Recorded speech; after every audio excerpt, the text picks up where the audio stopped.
Picture this scenario. You've just paid your rent, your utilities are covered, you bought your groceries, and you realize you actually have a little bit of money left over this month. A rare feeling, but a good one. Right.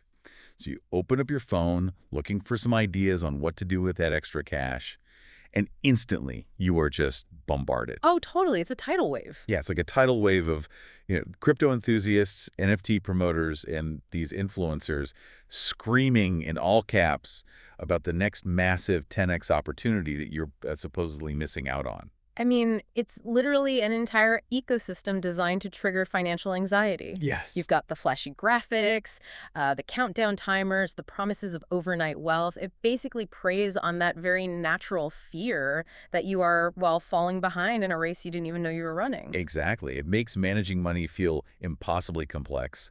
And honestly, it feels like an intentional maze. Oh, it absolutely is. Like, for decades, Wall Street and now these social media finance gurus, they've thrived on making people feel like they just aren't smart enough to handle their own money without extensive, complicated help. Right. The message is always, the system is too complex for you, so give us your money and your management fees and we'll handle it. Which is so frustrating. But the irony there is that complexity is actually the enemy of wealth building. Like, the more complicated a financial strategy is, the more fees it generates for the person selling it. And the more risk it carries for the person buying it. Exactly. Which, brings us to the core of today's deep dive.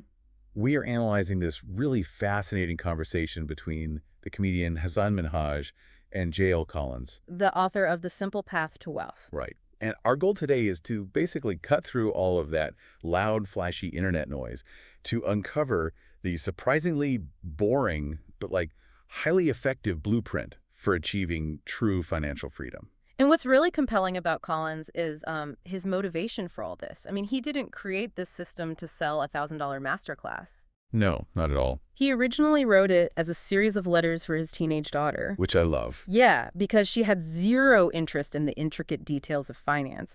So he was basically forced to strip away all the jargon and distill wealth building down to its absolute unvarnished essence. And the origin story of this specific interview with Hassan is also incredibly relatable. Hassan actually admits that when he was an up-and-coming comedian in Los Angeles, he had absolutely zero financial literacy. Like none. None. He lived in this modest apartment, and whenever he got paid from a gig, he would immediately cash the check and stash the physical money in Nike shoe boxes. Yes, the shoe boxes. He had about $3,200 just sitting in cardboard boxes under his bed. Which is so funny because his roommate actually suspected he was selling drugs. I mean, it looks suspicious. It does. But honestly, hoarding cash is a very common defense mechanism when you just don't understand the financial system. Cash feels tangible, it feels safe. Yeah, you can hold it. Right. But the problem, of course, is that inflation acts like a slow leak in that shoebox. It's silently eroding the purchasing power of those dollars year after year. It really highlights a massive blind spot in our culture. We are almost never explicitly taught how to handle money. No, we really aren't. So to solve this, Collins gives us this framework. And it consists of just 3 rules. Just 3. 1, spend less than you earn. 2, invest the surplus in an index fund. And 3, avoid debt. And on the surface, that sounds almost, painfully simple. It really does. But the execution of those 3 rules, it requires a fundamental rewiring of how you view money, status, and honestly, your own life choices. Right. And Hassan voices the exact pushback that I'm sure so many people feel when they hear spend less than you earn. Oh, for sure. He essentially asks, wait, so I just have to be cheap. I make a modest salary. I might get hit by a bus tomorrow. The classic hit by a bus argument. Exactly. He's like, why can't I just take a vacation with my partner, or buy an expensive iced coffee, or drop some cash on an authentic, original Pokemon Charizard card? Which is such a specific Hassan example. I think Collins found the Pokemon card thing completely baffling. Oh, he definitely did. But it illustrates the tension perfectly, It does. And I have to admit, I feel that tension too. If living this way just means depriving yourself of joy and counting every penny and eating instant ramen until you're 71, is that point? Right. Why bother? Doesn't this just turn your one wild and precious life into a depressing spreadsheet? Well, see, that reaction assumes that spending money equals experiencing joy. Mhm. And Collins offers a really crucial reframe here. Okay, what is it? He argues that by saving, you are actually not depriving yourself at all. Instead, you are choosing to purchase the ultimate luxury, Which is? your own freedom. He uses this great analogy of choosing between a Chevy and a Cadillac. If you buy the Cadillac, you have a fancy car and your neighbors might be super impressed. But if you buy the Chevy, you still have reliable transportation, plus a massive pile of money left over. And that surplus money is what buys you options. Exactly. You aren't giving up the Cadillac so much as you are buying the Chevy, plus the ability to walk away from a toxic boss. That is so powerful. Right. You are buying the ability to sleep soundly at night. Which brings us to an important distinction in the financial world. There is full financial independence, which the community calls FI. Right, FI. Yeah, where your investments generate enough passive income to cover your living expenses literally forever. You never have to work another day in your life. The ultimate dream. But before you get there, you achieve what Collins affectionately calls FU money. The absolute best kind of money. It really is. Yeah. FU money is that crucial stepping stone. It's the cushion you build along the way. Right, like having a year or two of living expenses saved up, it gives you the economic power to step away from a bad situation or take a sabbatical or to say no to demands that don't serve you. It totally shifts the power dynamic between you and your employer. And between you and the world, honestly. Yeah, and this isn't just some fantasy reserve for Silicon Valley engineers making $500,000 a year either. Not at all. Collins references his subsequent book, Pathfinders, which collects case studies from people all across the globe using this system. And he highlights this one migrant fruit picker who managed to amass a net worth of $500,000 simply by following these 3 rules. That is incredible. And it really underscores the sheer mathematical power of compounding and consistency over time, regardless of your starting point. Absolutely. But, conceptually understanding FU money is one thing. The actual mechanics of accumulating it is where people trip up. Right, because you can't invest a surplus if your paycheck is constantly being drained by depreciating assets. Which brings us to the ultimate wealth destroyers. Cars. Yes. Collins' strategy here is completely countercultural. He says, never lease. Never take on a car payment. Never, ever. Instead, you employ what Hassan lovingly calls the shitbox strategy. I love that name so much. It's perfect. You basically buy a reliable used economy car, like a Toyota Corolla or a Honda Civic, and you drive it until the wheels literally fall off. But the psychology of the car payment is what's so fascinating here. Society has basically normalized the idea that you will simply always have a $400 or $600 monthly car payment. Oh, yeah. People budget for it as if it's a permanent utility bill, like water or electricity. It's just assumed.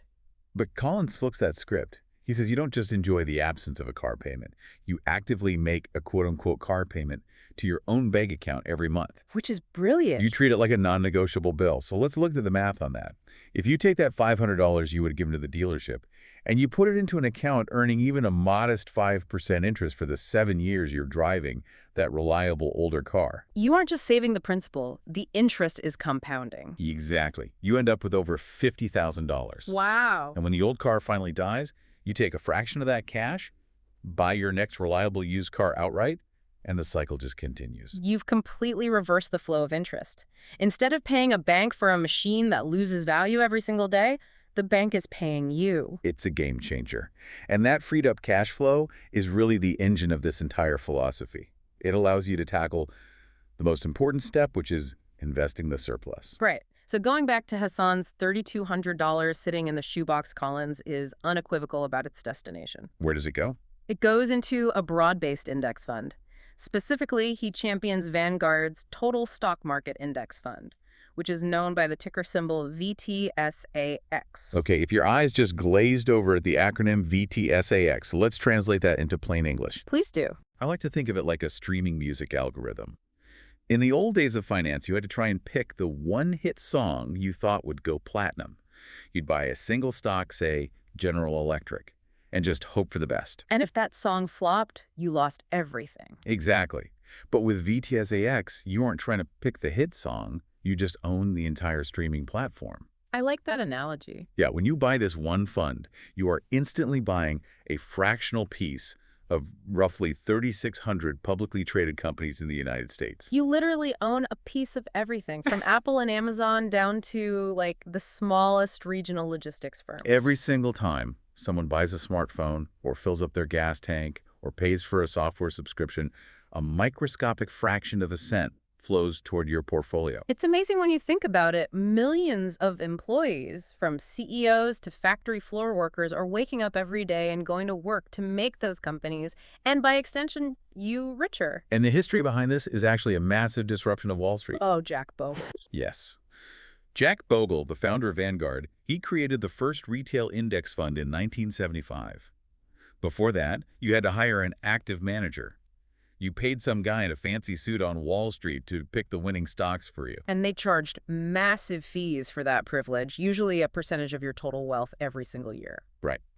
But Bogle's theory was that simply owning the entire market passively would actually beat these highly paid experts over the long term. And the data has overwhelmingly vindicated Bogle. Oh, completely. Collins points out that over a 30-year period, statistically, less than 1% of active stock pickers outperform the simple, boring index fund. Less than 1%. That's insane. And the reason why they fail isn't necessarily because they are bad at picking stocks. It's the friction of the fees. Right. The fees eat you alive. Exactly. If the market returns 10%, but your manager charges you a 2% fee, plus the transaction costs of constantly buying and selling, you are losing a massive chunk of your compound growth. It's huge over time. Over decades, that 2% fee doesn't just eat your profits, it devours them. So all those complex charts and proprietary algorithms the finance gurus try to sell you, it's basically noise.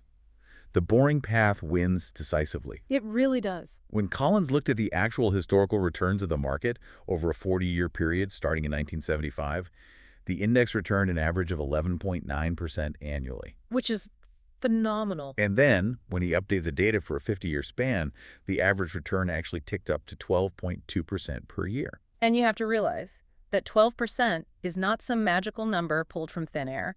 It is the direct measurement of human ingenuity and corporate profit over time. And it's crucial to remember that this wasn't like a smooth, peaceful 50 years. No, not at all. That period included the massive inflation of the 1970s, the Black Monday crash of '87, the dot-com bubble bursting in 2000, the 2008 global financial crisis, and literally a worldwide pandemic. Right. And despite all of those catastrophic events, human beings continue to innovate, businesses continue to adapt, and the market relentlessly ground upward to average over 12%. So, if the math is this undeniable, right, and the returns are this historically consistent, why isn't everyone wealthy? That is the million-dollar question. Why are people who follow this path unicorns, as Collins calls them? It all comes down to the flawed machinery of human psychology. We are our own worst enemies. We really are. It's those twin demons of FOMO, the fear of missing out and outright panic. They just constantly derail people. And Hassan articulates the FOMO perfectly in the interview. He looks at his phone and realizes that if he had just dumped his shoebox money into NVIDIA 10 years ago, he'd be up over 26,000%. Ouch. Yeah. And he looks at his group chat, and his friends with the laser eyes in their profile pictures are mocking him because Bitcoin went from pennies to tens of thousands of dollars, and he missed the boat. Yeah, that stings. As someone watching these massive wealth transfers happen in real time, I have to ask the obvious question. Go for it. If I want to build wealth, why on earth should I settle for an average of 12% a year when tech stocks and crypto are rocketing to the moon? Why shouldn't I dedicate a chunk of my portfolio to trying to hit a home run? Because you do not have a crystal ball. Fair point. Collins uses this really great horse racing story to expose the flaw in this thinking. Years ago, he took his wife to the track. She had never been, she knew absolutely nothing about the horses or the jockeys, but she felt a vibe about one particular long-shot horse. A vibe. I love it. Right, so she put a random $2 bet on it. I mean, it's just $2, so it's harmless fun. Exactly, it's just entertainment. But incredibly, the horse comes from the back of the pack and actually wins the race. Wow. She is thrilled holding her winning ticket, but once she calms down, she looks at Collins and asks, "Why didn't you tell me to put my whole $20 on that horse?" And what did he say? He replies, "Because I didn't know it was going to win. If I knew it was going to win, I would have mortgaged our house and bet everything." Ah, That perfectly illustrates the danger of hindsight bias. Exactly. When we look at NVIDIA or Bitcoin today, their rise seems totally inevitable.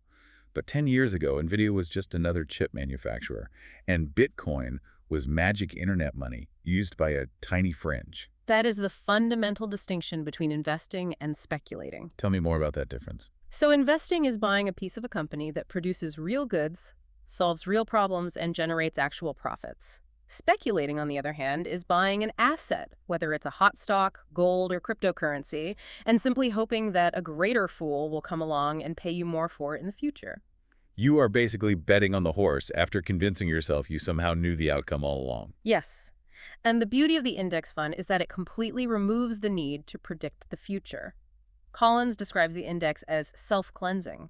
Self-cleansing. How so? Because the fund is weighted by the total market value of the companies within it, it automatically adjusts to reality. Okay, so going back to our streaming playlist analogy, it's like a playlist that automatically deletes the songs everyone stops listening to and automatically downloads the ones climbing the charts. You never have to curate the list yourself. It curates itself. That's exactly it.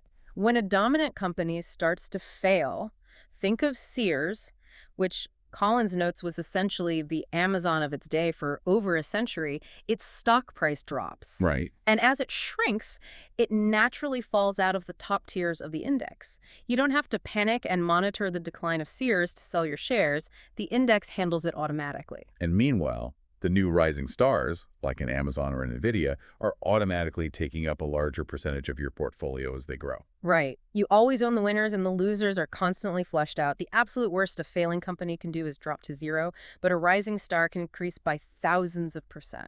So the mathematical asymmetry is entirely in your favor. Completely. But then we hit the other side of the psychological coin, which is panic. Oh, yes. The visceral certainty that the world is ending. Yes. The absolute certainty that the market is going to zero.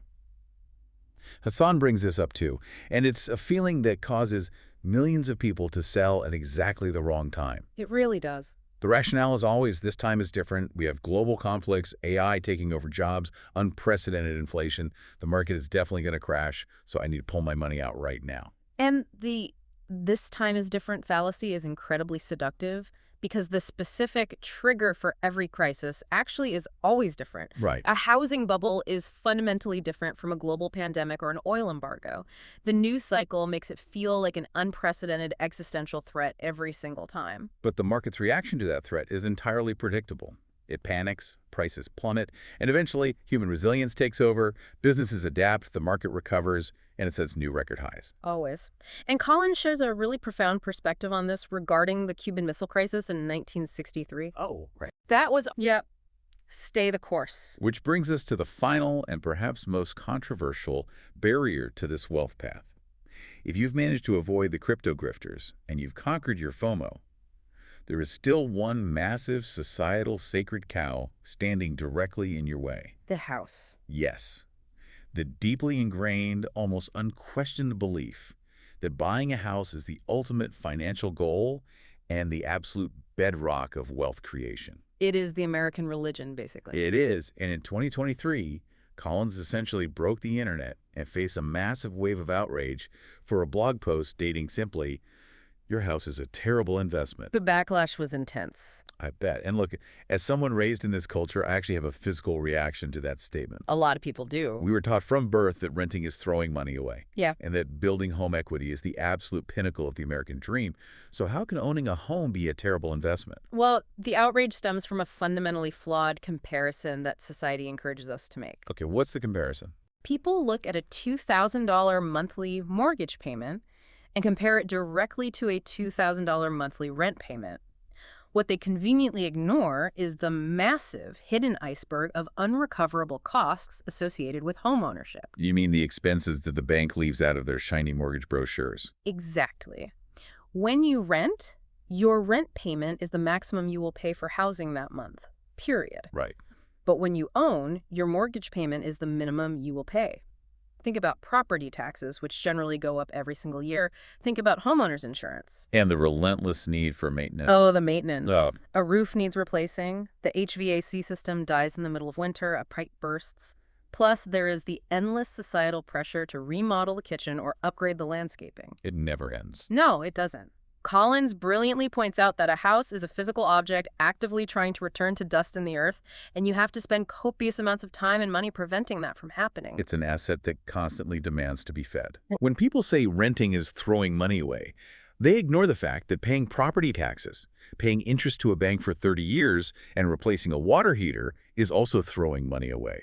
It doesn't build equity, it just maintains the status quo. Yes. Therefore, Collins argues that a house should be viewed as a lifestyle choice, not an investment. That makes so much sense. If you want a backyard for your dog, or you want the freedom to knock down a wall and you can comfortably afford the hidden iceberg of costs, buy the house, enjoy it. But do not trick yourself into thinking it's the optimal way to build wealth. Right. If pure wealth building is your only metric, the math very often favors renting a modest place, avoiding all those sunk costs of maintenance and taxes, and consistently dumping every extra dollar into VTSAX. Wow. You retain your geographic mobility to chase better job opportunities, and your money compounds silently in the background without ever requiring you to fix a leaky faucet on a Sunday morning. It really is a complete paradigm shift. Embracing this simple path requires ignoring almost everything society tells you about money, status, and what success is supposed to look like. It requires stepping off the treadmill entirely. Which brings us to the perfect way to wrap up this analysis. Collins opens his book with a parable that encapsulates this entire philosophy. It's the story of the monk and the minister. Oh, I love this story. So, two boyhood friends grow up and take vastly different paths in life. One becomes a humble monk, wearing simple robes and living primarily on rice and beans. And the other becomes a wealthy, powerful minister, catering directly to the king. Exactly. Years later, their paths cross. The minister, dressed in his expensive finery, looks down at his old friend and feels a sense of pity. Right. He says to the monk, "You know, if you could just learn to cater to the king, you wouldn't have to live on rice and beans." To which the monk smiles calmly and replies, "If you could learn to live on rice and beans, you wouldn't have to cater to the king." Man, that hits right to the core of everything we've discussed today. But it really does. The simple path to wealth is not about becoming a spreadsheet robot or hoarding pennies out of fear. It is about actively choosing independence over status. That's the key. It's about recognizing that all those loud voices on your social media feed, the Wall Street firms offering complicated funds, this societal pressure to buy the shiny new car or the massive house, they're all just different versions of the king, demanding that you cater to them and give them your money. Absolutely. By keeping your needs simple, avoiding the traps of debt, and investing your surplus consistently, you buy back your autonomy. You build your FU money. Exactly. You don't have to rely on getting lucky with a crypto coin or trying to time a market crash. You just have to be patient and let the mechanics of human progress do the heavy lifting for you. So, as we close out this deep dive, I want you to take a hard look at your own life right now. Think about the financial obligations and the daily stresses you carry. What metaphorical king? Whether it's a demanding boss, a toxic work environment, or just the exhausting pressure to maintain an impressive lifestyle to people you barely know, are you currently catering to? Such an important question. And more importantly, what rice and beans change could you make today to start buying back a piece of your freedom for tomorrow? That is a question that can completely change the trajectory of your life. It really can. Until next time.